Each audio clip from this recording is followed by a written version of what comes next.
आवाज मानदेशाचा। राज्यात आता नियम मोडणाऱ्या आणि अवैध वाहतूक करणाऱ्या वाहनांचे परवाने थेट रद्द होणार आहेत।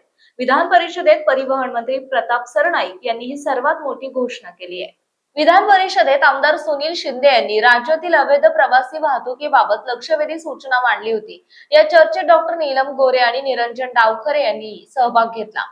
यावर उत्तर देताना परिवहन मंत्री प्रताप सरनाईक यांनी एक अत्यंत कठोर निर्णय जाहीर केला।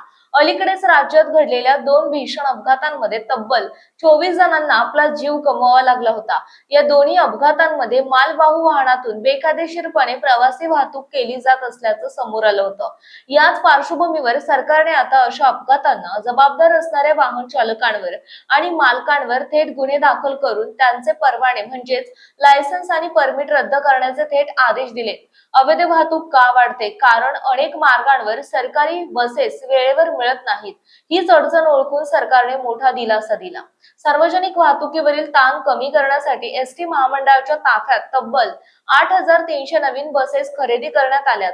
एवढंच नाही तर ज्या मार्गांवर प्रवाशांची गर्दी जास्त आहे तिथे सध्या दर तासाला एसटी बस सोडली जाईल आणि पुढील 2 ते 3 महिन्यात दर अर्ध्या तासाला बस सेवा उपलब्ध करून देण्याचा सरकारचा मानस आहे। तसेच ग्रामीण आणि दुर्गम भागासाठी 100 नवीन मिनी बसेस देखील सुरू करण्यात आल्यात।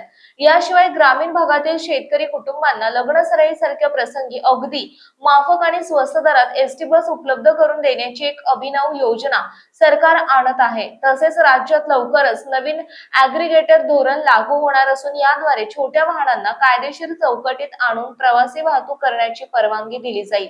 महत्त्वाचे म्हणजे जर आरटीओ किंवा पोलीस अधिकाऱ्यांनी बेकायदेशीर वाहतुकीकडे डोळेझाक केली तर त्या अधिकाऱ्यांवरही कठोर कारवाई होणार आहे। उपस्थित केला त्या अनुषंगाने मी सन्माननीय सदस्य सुनील शिंदे यांना सांगू इच्छितो की अशा प्रकारे बेकायदेशीर जर कोणी प्रवासी वाहतूक करत असेल त्याचा परवाना रद्द करण्याच्या सूचना मी केलेल्या आहेत। शेवटी हे आपलं कायदे मंडळ आहे। ह्या कायदे मंडळामध्ये अशा प्रकारे जर चुकीच्या पद्धतीने कोणी काम करत असेल तर कायदा बदलण्याचे सुद्धा आपल्याला ते अधिकार प्रदान केलेले आहेत।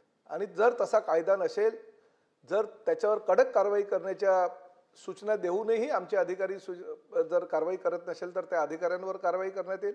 आणि कायदा नसेल तसा कडक कारवाई करण्याचा तर त्या कायद्यामध्ये सुद्धा बदल करण्यात येईल आणि तशा सूचना आपण संबंधित विभागाला आपल्या विभागाला देऊ। हा पहिला प्रश्न।